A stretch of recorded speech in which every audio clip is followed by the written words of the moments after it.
জাতীয় ঐক্য প্রতিষ্ঠায় রাজনৈতিক দলগুলোর সঙ্গে বৈঠকে বসেছেন প্রধান উপদেষ্টা। এরই মধ্যে রাজধানীর হেয়ার রোডে ফরেন সার্ভিস একাডেমিতে প্রবেশ করেছে বিএনপি, জামাত সহ বেশ কয়েকটি রাজনৈতিক দলের নেতৃবৃন্দ। বৈঠকের সবশেষ জানাতে সেখান থেকে যুক্ত হচ্ছেন বেলায়েত হোসাইন। বেলায়েত, জানাবেন যে কোন কোন রাজনৈতিক দলের সঙ্গে কারা আজকে এই ডক্টর মোহাম্মদ ইউনূসের সঙ্গে বৈঠকে ইনভাইটেড, কোন কোন রাজনৈতিক দল, এবং বৈঠকের আলোচ্য বিষয় নিয়ে প্রধান উপদেষ্টার দপ্তর থেকে এখন পর্যন্ত কোনো আভাস পেয়েছেন কিনা?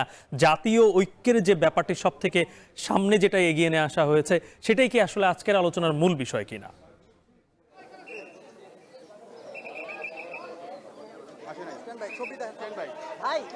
গালিব, আজকের এই বৈঠকটি বলা যায় যে বাংলাদেশের ভবিষ্যৎ রাজনীতি কোন দিকে যাবে, ভারতের সঙ্গে বাংলাদেশের পররাষ্ট্র নীতি কি হবে, সবকিছু নির্ভর করছে আজকের এই বৈঠকের উপর। আজকের এই বৈঠকটি বলা যায় যে 5ই আগস্টের পরে সবচেয়ে গুরুত্বপূর্ণ বৈঠক। এই বৈঠকের পরেই বাংলাদেশে একটি রাজনৈতিক সমঝোতার দিকে, রাজনৈতিক উইলের দিকে এগিয়ে যাচ্ছে বাংলাদেশ।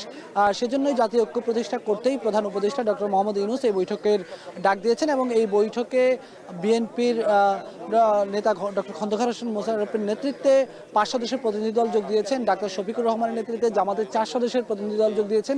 এর বাইরেও অন্যান্য যে রাজনৈতিক দলগুলো রয়েছে তারা সবাই যোগ দিয়েছেন।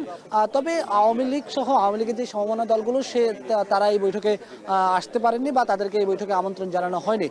একটু বলে রাখতে চাই যে এই বৈঠকটি মূলত এই যে 5ই আগস্টের পরবর্তী প্রেক্ষাপটকে কেন্দ্র করে, বিশেষ করে ভারতের সঙ্গে বাংলাদেশের যে সম্পর্কের টানাপোড়েন যাচ্ছে সেটাকে নিয়ে বাংলাদেশ কোন পথে এগোবে এই বৈঠক থেকে সেটা নির্ধারিত হবে।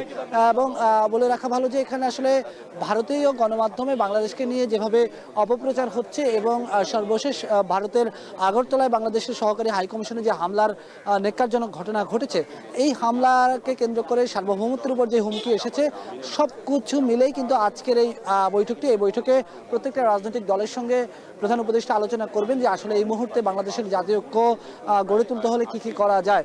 বাংলাদেশের ইতিহাসে এটি একটি মাইলফলক এই বৈঠকটি, এই জন্যই যে এর আগে খুব নিকট অতীতে বা স্বাধীনতার পরে একেবারে এতগুলো রাজনৈতিক দলকে এক জায়গায় এনে একসাথে বৈঠক এটি হয়নি বলাই চলে।